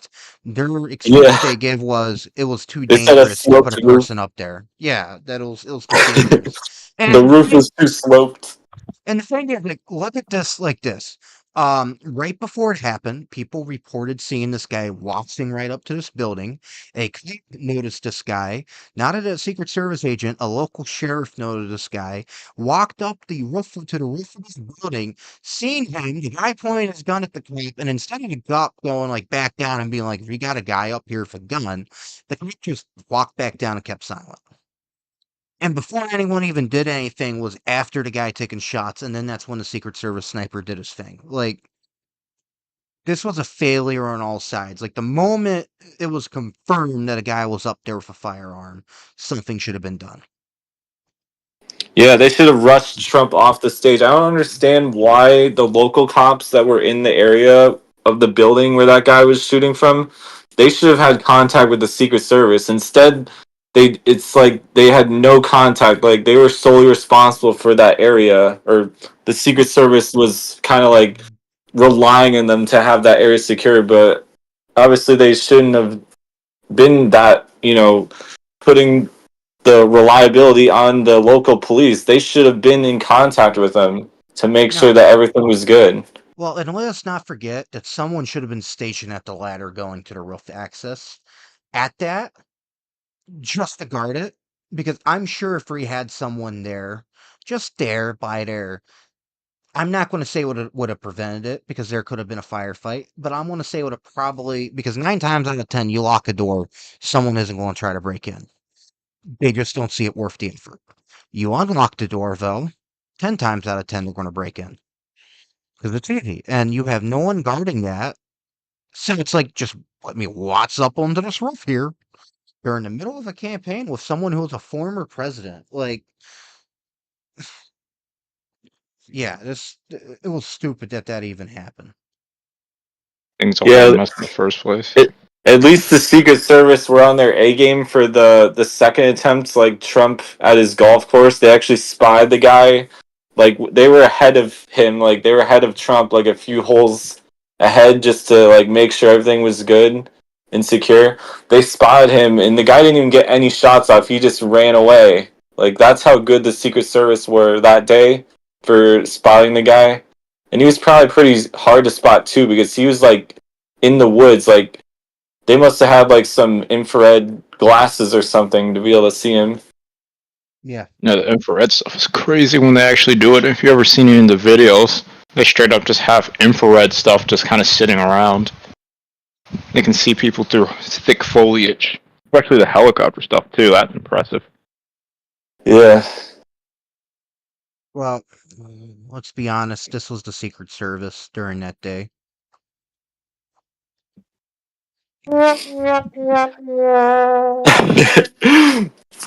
Dude, you're the first person I've heard use a Discord soundboard thing besides my Mario Kart friends. Like they were the ones that introduced me to it.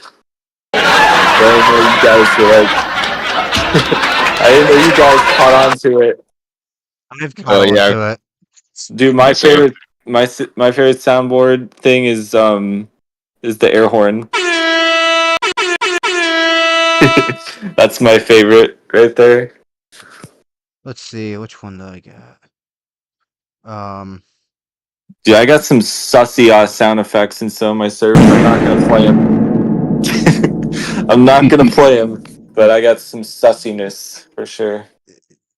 Don't play it. Hey, I won't. what? I heard him say play, and I was good. Wow. Wow. Let's see, where did I got it? There we go. Dude, I gotta see what kind of soundboard stuff they got going on in like a NASCAR Discord server. That's gotta be like pretty iconic soundboard stuff right there. The oh, what is this? Okay, that's censored. Censor. Censor. What the?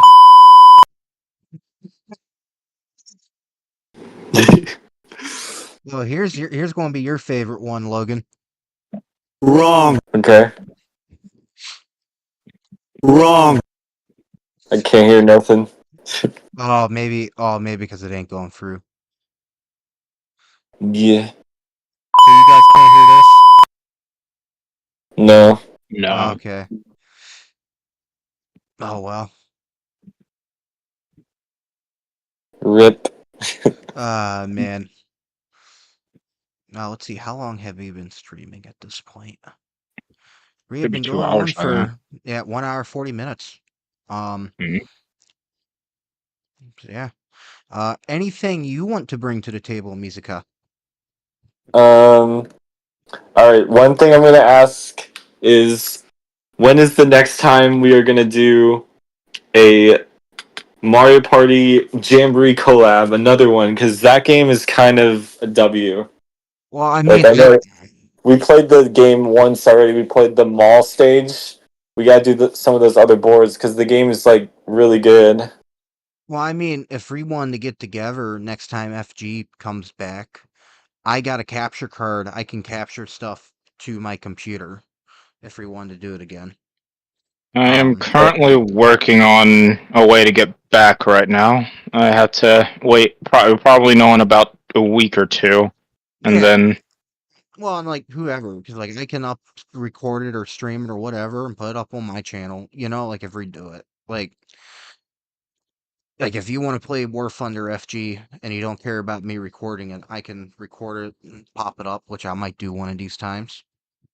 yeah, I wouldn't mind if you really did want to. Yeah. Well, then everyone can watch me get my butt kicked. yeah, I don't even know some of the games you guys play, like TF2.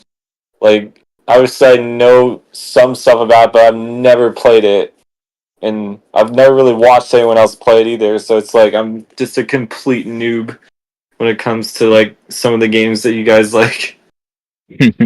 Oh man. Oh, Ben, did you FG? Did you ever try out that new geometry? It's not really new anymore, but it came out late last year. There was a new level, like Rob Top level, that came out in Geometry Dash. No, And no, it I was ended like up stop a. playing Geometry Dash a while ago, unfortunately. I actually restarted like late last year when this update Mhm. came out, and I was playing it for like a little bit earlier this year. Then I stopped again. But there was a new level that came out. It was like I think it was like a 10-star difficulty level, or 10 or 12. It was not that hard. It's not as hard as like any of the demons or anything like that. But it What was was a it pretty ranked hard as? level. I think it was harder. Here, I could open the game really quick just to make sure. Do I even have the game still? Oh, I do. Okay, let me check. It's called Dash, and it's a 12-star harder level. Like this dude's face. Remember the purple dude with the Oh angry yeah, face? That's the difficulty. But honestly, I feel like it's like not even really that level because I think other levels like Clutterfunk are harder than this level. yeah. Clutterfunk was just ridiculously hard towards the end for like no reason. It yeah, was just straight up like, okay, chilling, normal. What the crap is happening? yeah, Clutterfunk and Electrodynamics are the hardest insane. I think that's what they're called, actually. Insane, not harder. Harder I don't is know. the red face angry dude, like 8 to 10 stars, I think. Mm-hmm. But they say that the levels are like insane, which I guess Colorfunk is kind of insane, but not as much as like the demons, in my opinion. All right, yeah, about Especially to some say of I those didn't. demons. Like I just be watching these videos of like people like being these insane levels, like just insanely precise demons. That was like, how do you even make it through this stuff? And it's like, oh my god! And then they say they spent like 10,000 attempts on it. It's just crazy. Yeah, because that's all they do. They straight up just boot up the game and it's just like, yes, let's go have some fun today. All right, time to practice part 72 of like 30% of this demon level, and then sit there and just do that for like 4 hours straight, and then actually try to go through it. And like, great, I got to 35% today. All right, next part will be next part will be 40%. Let's go. Another 10,000, another 10,000 attempts. Yeah, I mean I mean, it's that's like just dedication. ridiculous. I give them credit, but wow. I'm more into grinding. Like when it comes to grinding stuff, I'm more into like Mario Kart and like time trials. Like that's my thing that I do.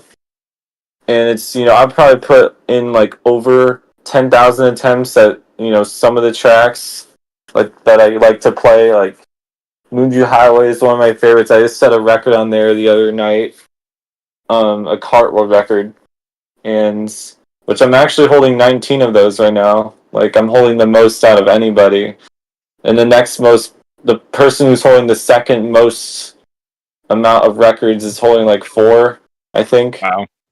So yeah, I'm kind of dominant when it comes to that, but I don't know. Geometry Dash is just like, how do people even do that? It's like, how can you guys just stand playing this ridiculously, you know, the levels are just like meant, they look like they're meant for robots to play with tool assisted speedruns. Like, that's how difficult they look. And it's just Yeah, like, I could never do that. I guess it's just that kind of like when you like truly enjoy something, you just kind of keep going back to it because you really think about it. Like there are just some games that like to yourself you would never think like, oh yeah, this isn't too bad. I spent like 7 hours grinding for this, but I'm pretty happy with what I got. And then like you tell that to your friends, and they're sitting here looking at you like, what the crap? You spent 7 hours on this game?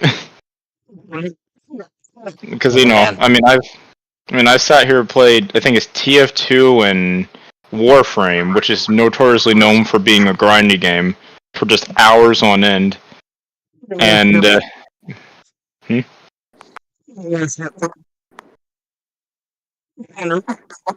must have came down to cold or something. I couldn't understand what you said. You sound like a robot, Cole. Yeah. Oh, you really right? Yeah, Warframe, World of Warships. You really want me to sound like a robot? You really No, that's want what me you to sound sounded like? like. That's what you sounded like. Don't I bring up couldn't the voice understand you. changer, I am please. the robot. Dude, what was that like voice harmonizer that you guys were using like the other time in the chat or in He got the the call? he got the professional version now. Voice mod. I got voice mod. Call. It is magic chords. Is it now or no? What is? Oh wait, actually, maybe I have to. Okay, I have to change something. Come on, yeah. World. There we go. Robot now. Oh god, there it is. Oh no. It's the voice harmonizer.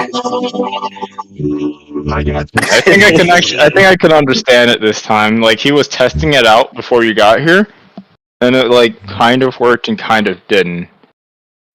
Oh yeah. Oh my god.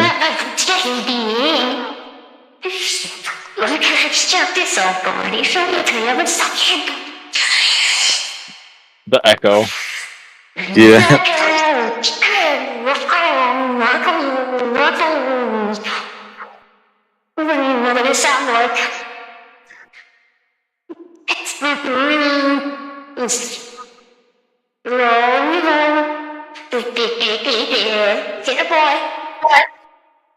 You say Singapore?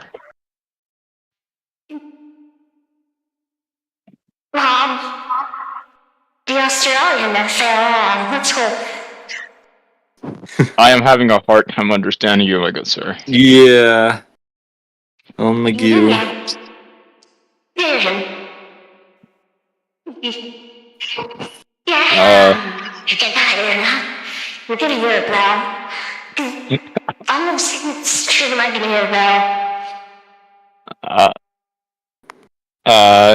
Yes? No? Question mark? How about now? Am I coming further now? We can sort of understand you now. Yeah. Even if you're playing bits of language on the live stream. Okay.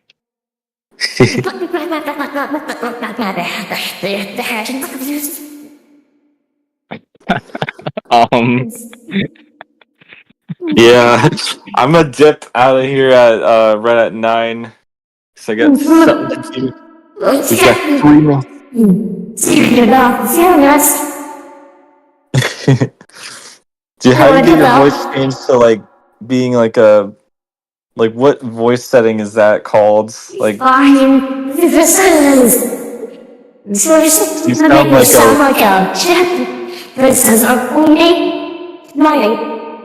sound like you sound like fuck. You sound like some Harry Potter girl or some shit. Oh no.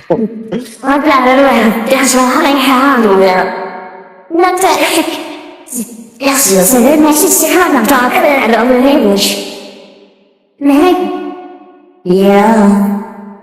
Oh, that sound on the show. Oh, Cole, do the voice harmonizer again. Oh my god.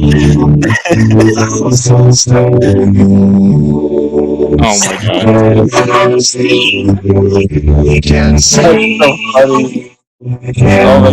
sometime.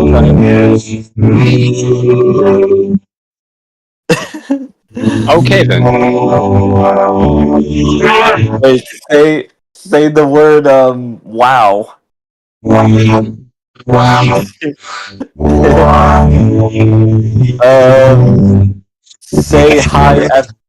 Say hi FGVFGG. Okay, I kind of picked it up. Hi, FG. FG. Can you hear me? Is this my stand-up? It's so good. This is me. Oh my goo. This is crazy. I don't sound so good, Mr. Mo.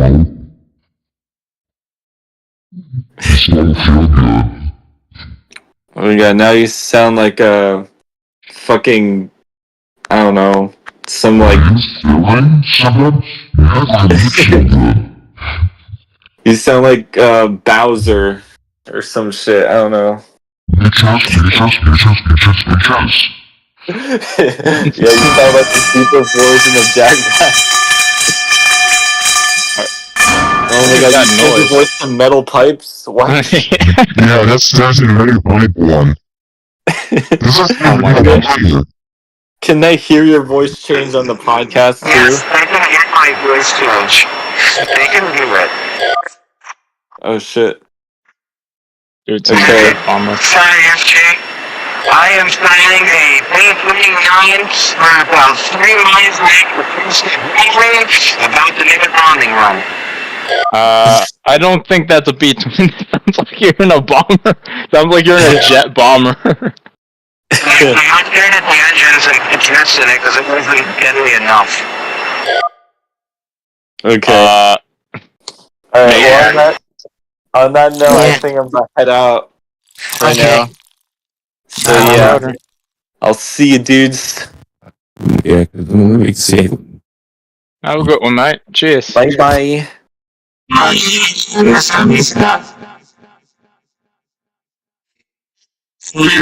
like the pieces. This one just sounds different. Just a wee bit. Harder, better, faster, slower. Listen to it. In the background. Oh, it sounds Music in the good. background? I don't know if they can hear the background. I heard it for a second. Yeah, that's your face, yeah.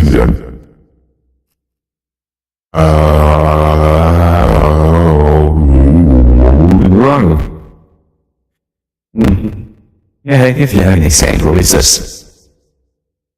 Somewhat. I can kind of understand you on that one. How about this one? Can you understand me? Very good. Yeah, I can actually understand you on this one. Really? That's good. Yeah. Okay. Oh, yeah. Right before I understood you, then it started going out more. Yeah.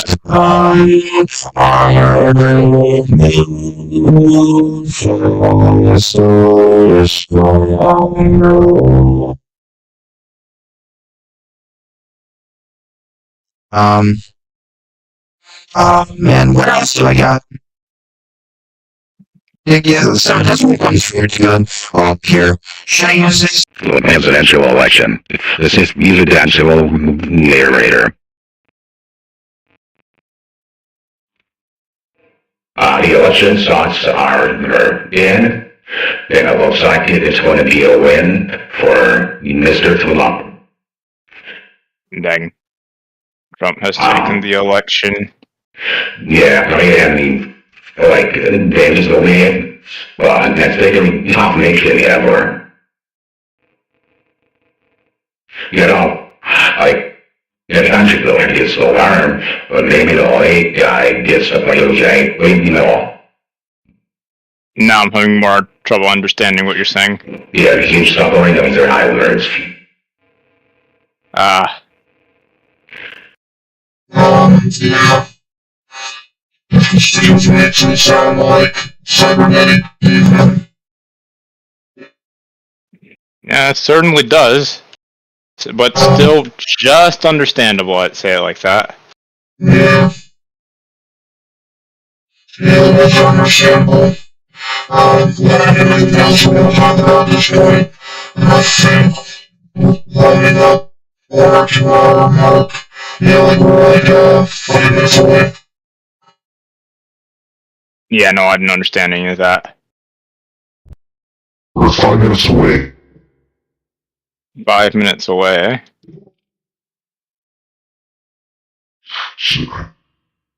So yeah. I think here in a bit, I'm gonna end it.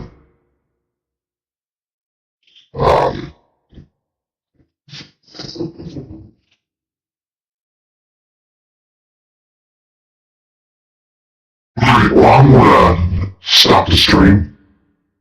Alright. Yeah. Alright, well, hopefully you guys enjoyed this episode of the Inexperienced Experts podcast. Tune in next weekend for when we have any time